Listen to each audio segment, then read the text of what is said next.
6 November 2025 ગુરુવાર। આપણા સર્જનથી માંડી આપણી ગતિ ઈશ્વર તરફ આગળ વધે છે।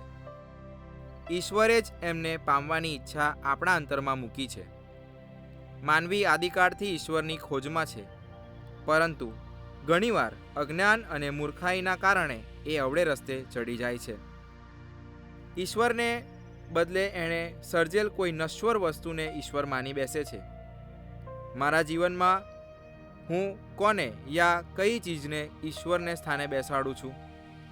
આવા સમયે ઈશ્વર માનવની ખોજમાં નીકળે છે, ફરી એકવાર એને સાચો રસ્તો બતાવે છે। પ્રભુ ઈસુ પાપીઓનો ઉદ્ધાર કરવા અને ખોવાયેલાની શોધમાં ધરતી પર આવ્યા હતા। કોઈ પણ માણસ અટૂલા પડી રસ્તો ભૂલી મુક્તિ માર્ગથી દૂર થઈ ન જાય એ માટે સૌએ હળીમળીને કુટુંબ ભાવનાથી જીવી એકમેકને મદદ કરી આગળ વધવાનું છે। ભરવાડ ખોવાયેલા ઘેટાને ખભે બેસાડી પરત લાવે છે, તેમ ઈસુ આપણને પણ સન્માર્ગે વાળવા આપણા અંતરને સતત માર્ગદર્શન આપતા રહે છે। મારા અંતરાત્માના અવાજને સાંભળી એ મુજબ વર્તવા હું કેટલો પ્રયાસ કરું છું? મારે વધુ શું કરવાની જરૂર છે? પ્રસ્તુત કરતા અમૃતધારા Don Bosco animation centre, Kapadvanj.